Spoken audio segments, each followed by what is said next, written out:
पहला सवाल हमारा ये है, अगर कोई लड़की कुरान पढ़ी हुई ना हो, कुरान के ऊपर क्या पढ़ सकती है?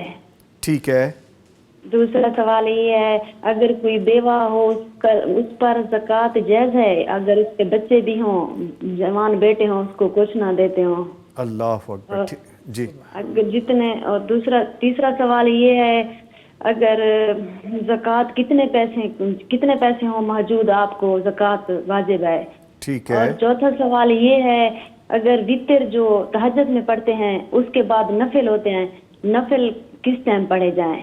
ठीक है मेरी बहन, ये सारे वो क्वेश्चन हैं जिनके हमने जवाब तो दिए पहले, लेकिन चूंकि आपने हमें लाइव कॉल किया है तो हम यकीनन आपको फिर दोबारा भी जवाब देंगे। बहुत शुक्रिया आपके कॉल करने का। जिन्होंने कुरान नहीं पढ़ा अभी तक, जी, अल्लाह ताला उनको अपनी रहमतों से नवाजे, उनको कोशिश करनी चाहिए। जी। किसी भी उम्र में पढ़ा जा सकता है, कोई ज़रूरी नहीं है इसकी उम्र तो एज लिमिट तो है नहीं।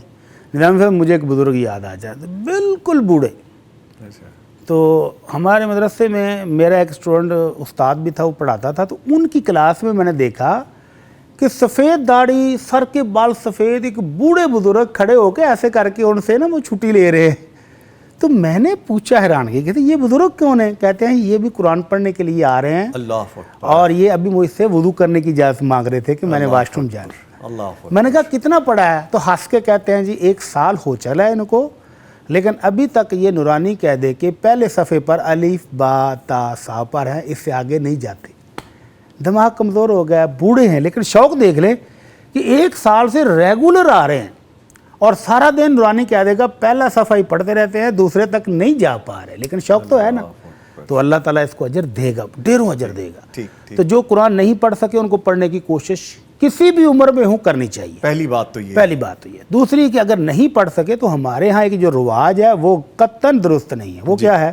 कहते हैं जी बिस्मिल्लाह बिस्मिल्लाह पढ़ के तो कुरान मजीद के ऊपर उंगलियां फेरते जाएं। क्या चीज़? सॉरी। बिस्मिल्लाह पढ़ के तो हर आयत के ऊपर उंगली घिसाते जाएं, बिस्मिल्लाह बिस्मिल्लाह बिस्मिल्लाह बिस्मिल्लाह, पूरे सफ़े पर ऐसे उंगली फेर के फिर अगला सफ़ा, फिर अगला। तो ये किसको कहते हैं? बिस्मिल्लाह का कुरान ख़त्म करना। अल्लाह। तो ये ऐसे फजूल हरकत है, ये नहीं करनी चाहिए। उसकी बजाय सुबहान अल्लाह, अल्हम्दुलिल्लाह, अल्लाहु अकबर, ला इलाहा इल्लल्लाह, ला हौला वला कुव्वता इल्ला बिल्लाह, इन कलिमात को वो ज़बानी पढ़ती रहें, उंगलियों के ऊपर पढ़ लें। जब दिल चाहे कुरान पढ़ने को, कुरान पढ़ा नहीं हुआ तो ये कलिमात दोहरा लें। अल्लाह के नबी सल्लल्लाहु अलैहि वसल्लम ने उस बुज़ुर्ग को ये कलिमात बताए थे जो अभी कुरान नहीं पढ़ना जानता था। तो फरमाया जब तक कुरान याद नहीं होता, जब तक सीखते नहीं हो, तो अपनी नमाज के अंदर भी यही कलिमात पढ़ लिया करो, सुबहान अल्लाह, अल्हम्दुलिल्लाह, अल्लाहु अकबर। तो ये कलिमात तो हर बंदा याद कर सकता है जी। तो ये पढ़ लें उस वक़्त तक जब तक कुरान पढ़ना नहीं सीखती। ठीक है।